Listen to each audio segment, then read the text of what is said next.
Now we begin the sessions for MOBEXX 2020 Summit. Attendees, please note that this is an open forum for discussion and you may post your questions in the Q&A box and either I or the moderator may pick them out for the consideration of the panel. Our first topic of discussion is anytime, anywhere business, role of mobile in operational efficiency. I'd like to introduce our panel of design thinkers and technologists. Our moderator, Ms. Priyanka Agrawal, co-founder, COO, and Chief Strategy Officer, Fractal Inc., linked by Isobar, who will be joined by the speakers, Santosh Shukla, CEO and co-founder, F1 Studios, Amit Vora, founder and CEO, Living Consumer and The Vift, Vipul Kedia, Chief Data and Platforms Officer, Affle. I leave the stage to you. Hello, everyone. Welcome to the day 2. And I'm really excited to be here with eminent speakers like Amit, Santosh, and Vipul. It's a pleasure to be here. And thank you, Bijoya, for this opportunity. So without delaying, we'll jump straight into the discussions which you all are so eager to listen to. So about this topic a little bit. So we've all heard since the lockdown, we have all heard experts say, and we have read articles which say that, these are unprecedented times and it is very volatile, uncertain, it's ambiguous for individuals and companies to react to. And I, for one, am actually reminded of, that car rear view mirror, which says that objects in this mirror are closer than they appear. So the changes which we actually anticipated 3 or 4 years down the line have actually hit us, and we were either underprepared or unprepared totally. So when the lockdown was enforced, we, for one at Fractaling, we saw a huge shift in the conversations with our clients where we started talking about operational efficiency, remote working, enabling and empowering employees, taking care of their mental health. These were the primary concerns for companies, along with the new ways of servicing the customers without physical intervention. So because people couldn't go, but the business has to go on. So how do we actually empower the sales team to be better equipped with systems and solutions which give them anytime, anywhere access and increase their efficiency? So when Bijoya approached me for this topic, I thought that, with such a wonderful people of, who are entrepreneurs and professionals, the good starting point would be to ask them that when the lockdown was enforced, what impact did you see on your business? And, what are the challenges which you faced and how did you overcome it? I'll start with Santosh to answer this question and move on to Vipul and Amit. Santosh. Thank you, Priyanka. Yeah, hi. Yeah. So I think, as you have rightly said, these are unprecedented times, and we have heard this probably for the first time in our lives. We saw a change happening across the world, right? So probably prior to this, it was maybe World War II, which we did not see. But this is only the first time that the entire world is seeing something together. So a class for change management for all of us, and the usual states, right? Initially confusion whether this will impact us or not, whether some misinformation like India may not be that impacted, we are more immune, blah, blah, blah, right? So we were all going through those things. I certainly had some sleepless nights to understand what's happening, kept checking the global media as how some of the leading organizations are tackling it.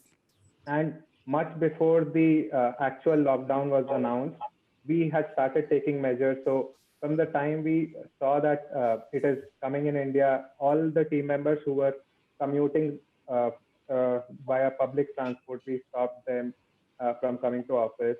And then slowly we realized, so much before the lockdown, we made it compulsory work from home for everyone.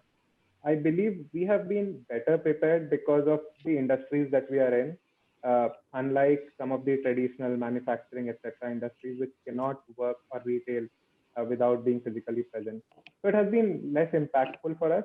However, some of the lessons which we had only learned in terms of crisis. I believe for us, it was the first crisis, thankfully. And things like over communicate to the team. So did an all hands. Some of the team leads were skeptic in the beginning, but now those are the leads who are very much vocal about remote, and this is working.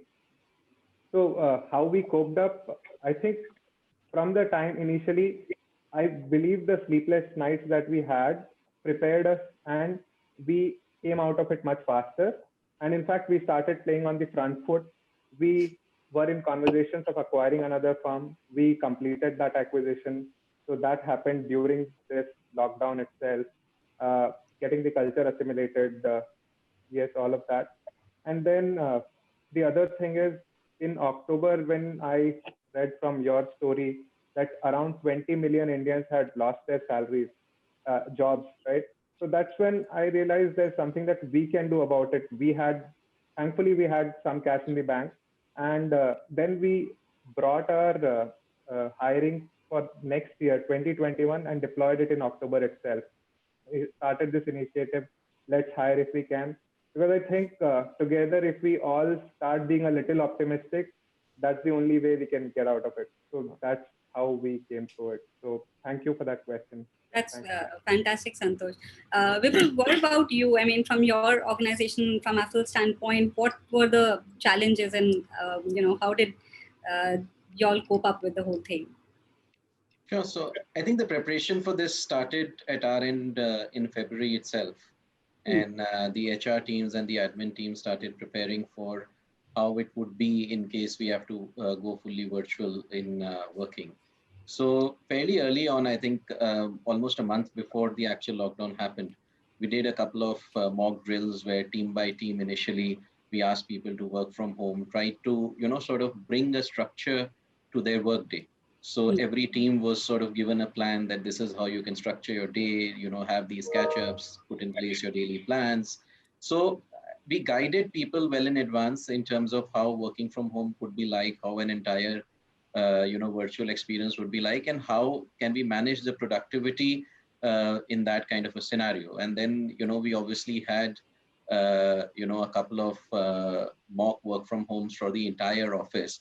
And actually, we went completely on a work from home regime well before the lockdown hit. So, for almost 2 weeks before the actual lockdown, we were actually starting to work from home. And that is what gave us a lot of time to prepare. I think on the second front, it was also important to assess, how the employees would be reacting to it and what kind of things would need to be done to ensure productivity. So within the teams, we encourage the team leads to establish more one-on-one connect with the employees, to help anybody who had any concerns, to, give people time to travel back, make them comfortable, let them go to their hometowns, etc. And thankfully, that was really a good move, because when the lockdown hit, travel was clamped down almost instantaneously. But we had made these arrangements well in advance. So barring a couple of cases, most of the people were comfortable and settled in a comfortable environment when actually the lockdown hit us. And I think the initial reactions were fairly positive, and universally people felt that the productivity was definitely not going down. And in many cases, it was actually better, because being in metros, a lot of people were spending a lot of time in commuting and, daily hassles, etc. And it was more comfortable working from home. And obviously the external market conditions changed, and we'll discuss it as we go along the panel. But I think internally we were fairly well prepared, and we actually saw the overall productivity of the teams not get impacted. We were pretty much able to do whatever we were able to accomplish from being in office, and that continues to now. So I mean, even now we are 100% work from home. We've not even tried coming back to offices, because we have offices in different cities and different countries, and each country and city is showing a different pattern. So we've been continuing for almost the last 10 months now, and it's been fairly comfortable for us.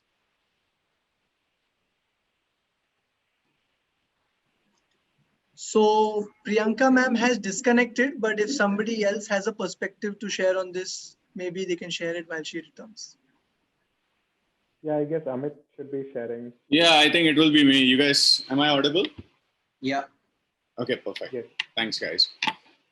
So Living Consumer is a digital marketing agency, which, me and my partner operate. And we also have a recruitment app to match the candidates' interest and skills, what the employer is looking for based on location. So during the COVID time, we saw, just from the business perspective, during the COVID time, we saw significant drop in banking spends because most of our business comes from generating leads, either for demat accounts or saving accounts or insurance. And obviously during the COVID time, since the bank couldn't send their employees for the KYC, and no eKYC was like available for all the banks, they had to significantly drop the expenditure on the marketing. So that was a hit. But on the other side, gaming, which I think we covered in day one also, we have a lot of clients on the gaming, and their traffic increased, and people were spending a lot of time on their applications, transacting, spending money for pleasure, and that segment grew during the COVID time. So in the marketing side, we were a little bit able to balance because banking did do well, but gaming did extremely well. For the recruitment business, we actually saw a huge decline. Most of the companies had a hiring freeze and it remained pretty much for 4 months. I think post August, now it is coming back to the normal level. So that's pretty much it on our business front. One good thing what we did is that the moment PM Modi came on the TV to announce the lockdown, somehow we got a hunch that this is not going to be only for 3 weeks affair, but it will be more. And we have an office in Bangalore, we have an office in Mumbai, and they're all rented. So we wrote a quick email to our landlord saying that we won't be continuing, and to the housekeeping companies, so that saved cost significantly. And now the entire company is work from home. Fantastic. I think that's very good insights, Amit. Thank you. So Santosh, you're running most of the projects which you're doing are enterprise level and B2B in that sense. Did you see the conversations with the clients change when the lockdown happened, and were they more inward looking? How did that work out for your company? Yeah, so for the audience, yeah, we are an enterprise UX company. Most of our customers are some of the larger enterprises in the world. Post-COVID, we did not see much drop in terms of the projects. The ones that we were doing, thankfully, we were on. Anyway, these enterprises plan a little ahead, and these were some longer term projects. So those were not impacted. And especially B2B SaaS and BFSI. So in both of these sectors, we kept seeing good movement. So in B2B SaaS, it was mostly about, as they say, I think it is overused now that when there is storm, fishermen go and repair their net, right? So that's what these B2B SaaS companies were doing a lot of technical debt, clearing that off, and then fixing some of their pertinent issues. And same thing in the enhancing UX part. So that was a good part. In terms of business impact, I would say some of our customers did try to renegotiate the contracts, so lowered the prices, etc. And some of them as well. So there was a cash flow crunch at their end. So I think this is like a playbook wherein they say that get as much money as you can from your customers and stop anything that is going out. So that impacted us because our customers just stopped payments. But then after 3 months, I think everything settled and now everyone is back. So did not see much impact. About your question about inward looking changes, yes, certainly. So a lot of these enterprises, the biggest change I feel is one in terms of obviously operational efficiency, ensuring that all their team members are productive. Most of these people were not prepared, as in their teams were working from physical offices, fixed landlines, and all of that. So they could not operate. So banking was impacted that way. So they were either coming to offices. But then eventually, I think everyone went through that shift. I guess infrastructure teams were the ones which worked pretty hard for all of these customers, and they had their sleepless nights. But afterwards, I think it has been smooth, and I feel we are working with one of the largest telecom majors across the globe, and they are now solving it for their resellers. And because enterprise sales was very high touch initially, and that has completely changed. In a way, it's good for us because I had to sometimes travel to Mumbai for a 10-minute meeting, and it used to take a day, right? So Yeah. that now the teams are very comfortable just doing it over web.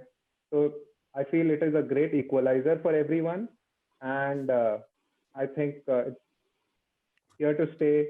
A lot of them are building platforms.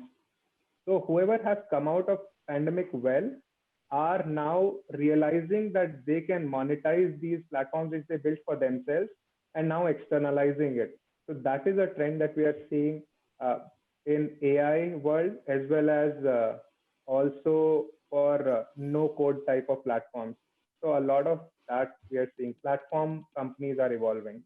Okay. So that's what we have Perfect. seen. Perfect. And Vipul, from your standpoint, from the advertising and media standpoint, do you think that the companies still are in the same positive note in terms of media and advertising, or they're changing conversations? You're seeing them reacting differently to advertising as such in general? Sure. So I think at an overall level, definitely we've seen pretty good growth happen in the last couple of quarters for us. I mean, obviously there have been sectors which are impacted. So hotels, travel, etc. I think those companies are now starting to get back on their feet and come back with their spends. And obviously the major changes in their strategies, etc. would happen because consumer behavior has changed in those sectors. But obviously in verticals, like how we classify our businesses into EFGH verticals, which comprise almost 90% of our business. So whether it is entertainment, edtech, e-commerce, health tech, food tech, hyperlocal groceries, etc. I think most of the sectors after the initial sluggish period in April, when almost everything was shut down, I think they bounced back very, very strongly. What also bounced back very strongly was the entire entertainment side and of the business, and a lot of newer apps coming in, newer businesses coming in, which were targeting the customers either through short video format apps or gaming apps or verticals like that. So I think overall, the sentiment in at least digital advertising was fairly positive, and mobile was the device where a lot more time was being spent, a lot more transactions were happening, more consumers were reachable on their devices, and obviously the time spent on the mobile devices went up for all of us during this phase. So multiple businesses capitalized on that and significantly spent to enhance their user reach and to acquire those users. And overall, I think it posted a strong growth. But yes, definitely to answer your point, that have conversations changed? Definitely there is more ROI focus. It has become more difficult for companies to raise easy money, which was anyways a trend which was happening even before COVID, which just got maybe accentuated a bit. And as a result of that, I think there is more, quality has come more into focus. Everybody is looking for more transacting users, usage, retention, those kinds of benchmarks. And what we used to see that when businesses were starting, they really cared about the user numbers and not really about, how much of usage or GMVs, etc. they were driving. So definitely that has started appearing in conversations much more, and closer monitoring of the campaigns, more tracking, etc., more questioning by the advertisers. I think that has definitely started to happen.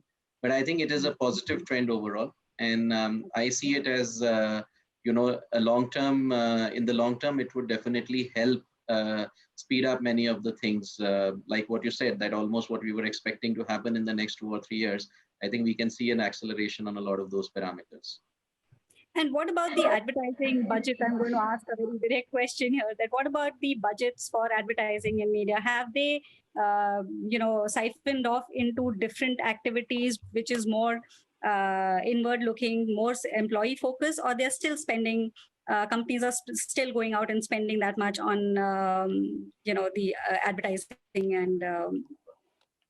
See, in our media. segments, obviously, we help enterprises reach out to their users. Our model is converting users for advertisers and delivering conversions. So definitely in the segments that most of the segments that we are dealing with, there has been, sustained or increased spends, and companies are looking to, acquire more and more users. But broadly speaking, obviously in certain segments, there has been a huge drop and a lot of companies have suffered loss in revenues, etc. as well. So those budgets have definitely been impacted. But I would say that for our businesses and where we are talking about B2C kind of advertising and either retargeting, re-engagement, or user reach, or new user acquisition, at broad stroke basis, I mean, whoever is spending has either sustained or increased their spends over the last 6 to 8 months.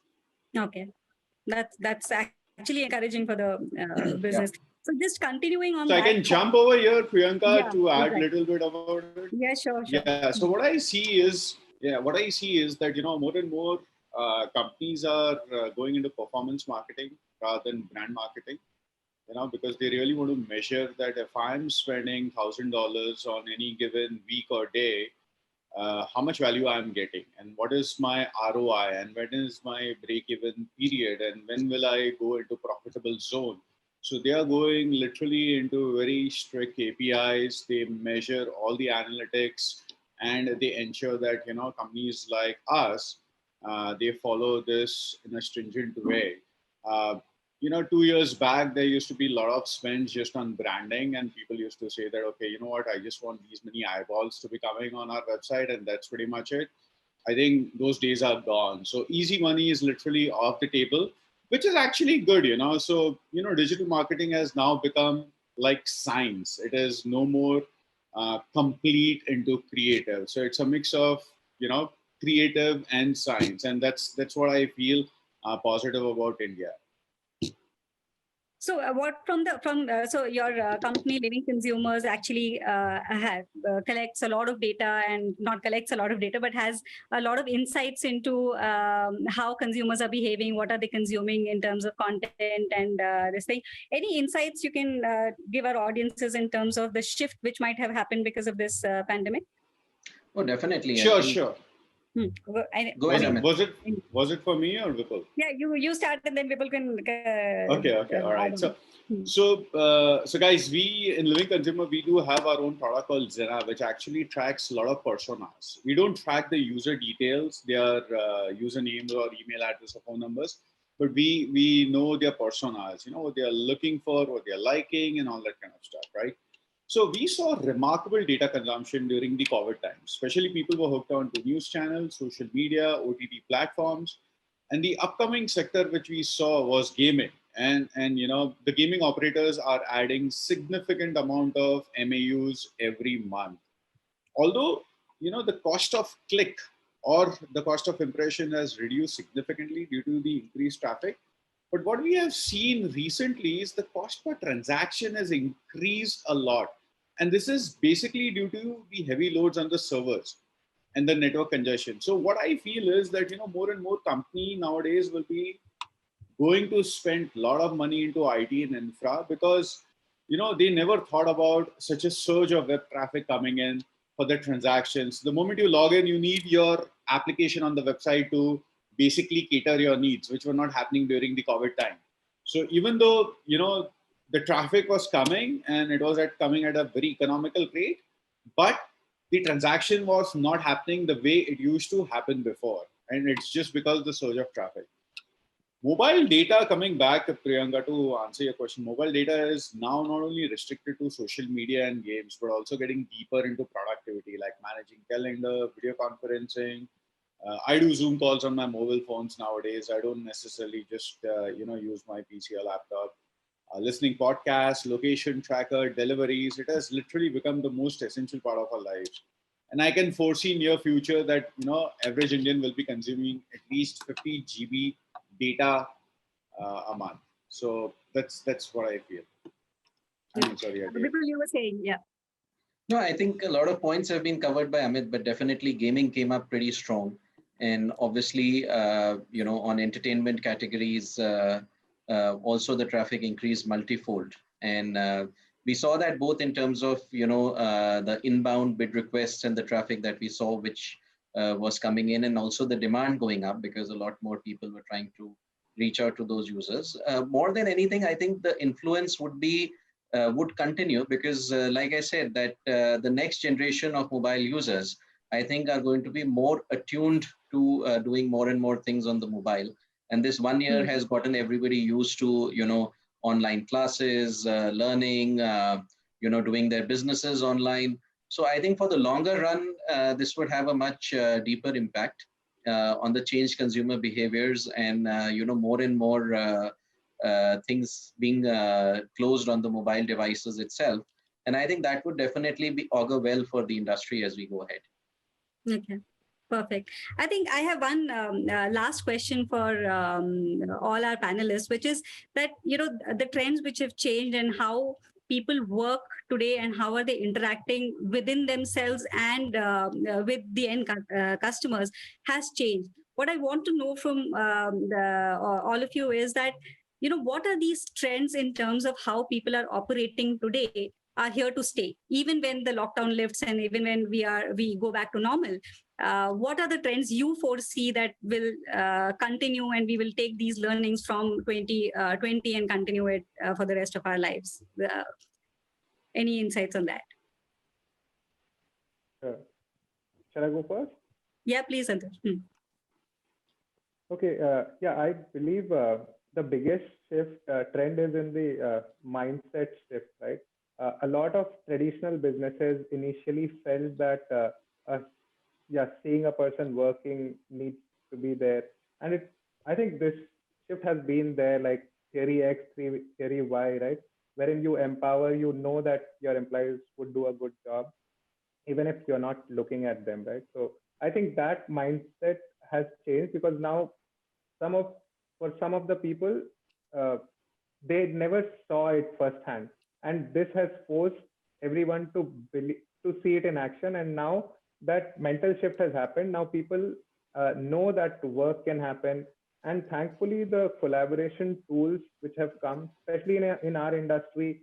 So initially we were big on Sketch, so for designing, but we completely shifted to Figma because it allows multiple designers to work on the same design together. Think of it like Google Docs, so wherein multiple people can edit the document together.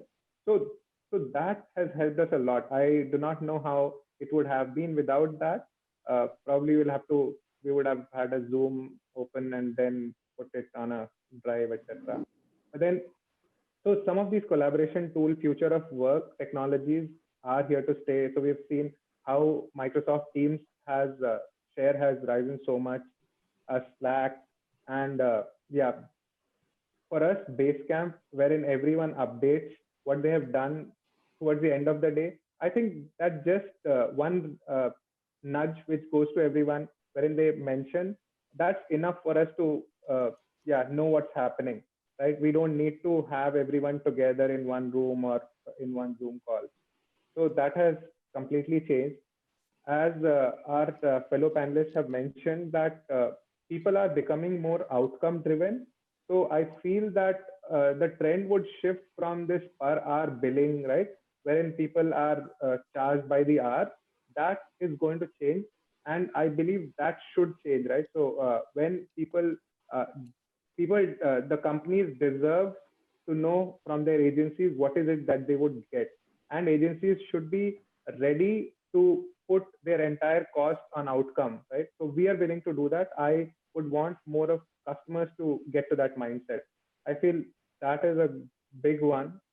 And I think, as they say, right, future is already here. It's just not evenly distributed. So we should be looking at some of these remote first companies, how they have been operating, how they have been running their businesses. And we are probably just early adopters. We are not the innovators. And we just want to ensure that, yes, we are enabling that transition to happen smooth faster. Yeah. Amit, what about you? I mean, in terms of your organization, I always, personally, I feel that during this times, women especially had to pay motherhood penalty, so to say. I think that is, according to me, is something which might stay, because there are, whether we believe it or not, there are things which women have to do at home and manage a work-life balance in that sense. So for me, that is one trend. And, we were chatting offline. And Amit, you had some insights on that. Do you think that there is something? Yeah. So I think post 25th March, when the complete lockdown happened, we had good trouble times in our company, because normally I get up very early and I try to work, like my work literally starts at 7, 8, but I don't bother my employees till 10 o'clock. And we were just playing phone tags. There was absolutely, in normal scenario, you just walk to the desk of the employee and you say, hey, I just need a quick answer so that I can shoot email to the client. But it wasn't happening. And there was to and fro, back and forth. So, in a hard way, we realized that, there was no domestic help. And we had to do something. So finally, we shifted the entire company's time from noon to 6, but making sure that every employee is available online, on desk, and just a phone call away. So that made sure that, no other activity was being damaged just because people had to do their household chores. So that is what we did. Obviously, right now it's coming back to normal and people are working the normal hours from home, because domestic help has started coming. So right now I would say that, people keep saying that it's pre-COVID and COVID. I would say it was pre-COVID, and then that 4 months of stringent lockdown where you couldn't move outside, you couldn't get the supplies, you couldn't get the household. And now the normal, the way we are trying to be back in the normal life. This is post-August. Nice. So one of the biggest thing what I feel which has helped us, and especially me, is the entire eradication of unnecessary travel to meet a client, especially in metros like Bombay. It takes 2 hours to reach anywhere. Like literally for me, it takes half an hour just to reach the highway. Okay. And then it takes 20 minutes to go from the basement to the client's office, to go through the entire security and whatnot. And then, wait for another 20 minutes just to get the client come, just for that 10 minutes FaceTime and that milk coffee. I mean, it was unnecessary. And I really feel that, now everyone will be habituated with doing Zoom calls and Meet calls. And I think that will be a big victory to the entire industry, because we were just spending time unnecessarily. Perfect. Vipul, what about you? What are your takeaways for the audience in terms of what is here to stay, in terms of how people operate? I think definitely the way of doing business has changed. I mean,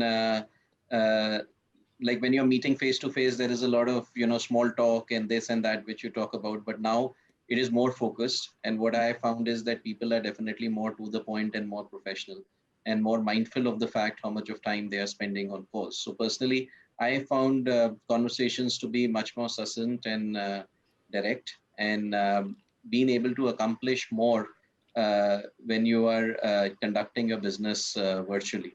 So that is definitely going to stay. I don't see most of us going back 100% to working from office. I'm sure all of us are going to use the flexibility. One, very heartening change, which I'm hoping will be there in the medium term, is on the human resource front.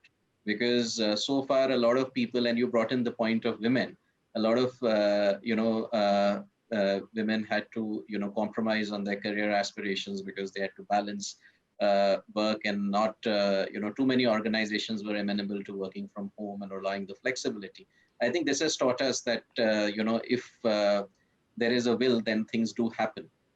Similarly, people from tier 2 towns, etc., who may not be comfortable in traveling to the metros and seeking jobs now pretty much can work from anywhere. And we have taken some of those initiatives where, like for example, now we really don't bother who is coming in from where or what the base location is. I mean, earlier there were these notions that, okay, if we want the sales teams, then they should be only in Delhi, Mumbai, Bangalore, or, if we want operations, that should be only in Gurgaon or things like that. But that is no longer the criteria. So the pool of talent base which will be available will be much larger. I think allowing people the flexibility to work part-time or to work as per their own schedules, or more efficiently using the virtual tools, etc., to enhance the productivity.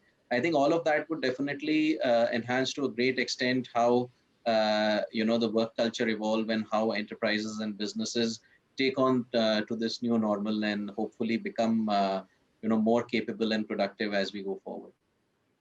Perfect. I think that brings us to the conclusion of the session from our end, in the sense that from even from factual point of view of how we have, and it resounds of what you all have been saying, that what is here to stay is that people will be more comfortable taking remote meetings, unnecessary travel, spending hours and hours on airport lounges will go down.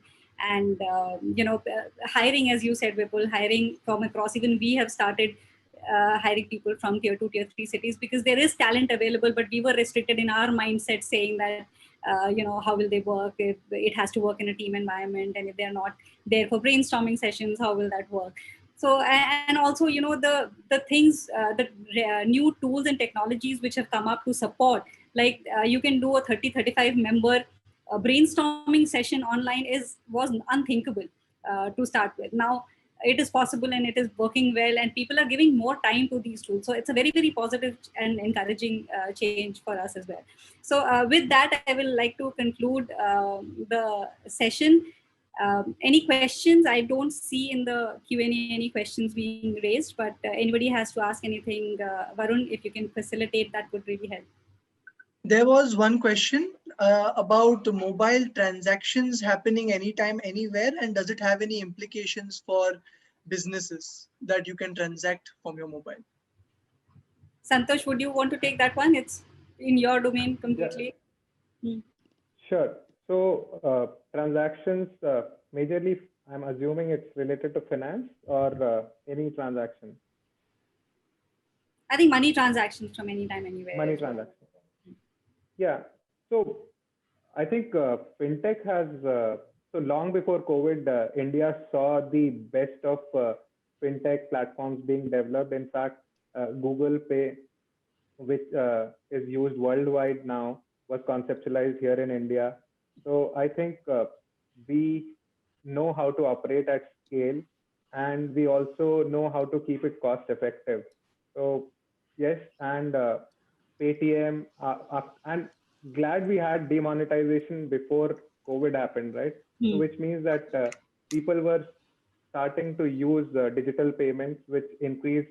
And with now the cash has stopped, people do not want to exchange. During COVID, we did not want to touch currency notes also, right? So everywhere we were using digital payments. I think some of the considerations which are most important are obviously, number one, if you're doing it for masses, it has to be very intuitive. So think like interfaces like WhatsApp, which work even for uneducated people. And second would be obviously making it secure. So companies like Zoom also came under purview of security, right? Because they mentioned it was so a two-factor authorization was not there end-to-end, etc. So I believe one, from the UX standpoint, it has to be very intuitive and simple. Second, security, and third, performance. Because if you're operating financial transactions at scale, and if the payments are falling out at UPI level, that is a big turnoff, right? So in fact, so much so that Zerodha had to put warnings like please use net banking and not use UPI, etc. Sometime back I saw that. So I feel these three, if taken care of well, should be good: UX, security, and performance.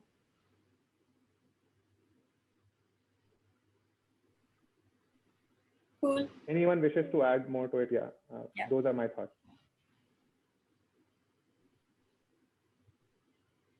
So I think with that, we can conclude the session, and we can thank you all for sharing your insights, and we'll move on.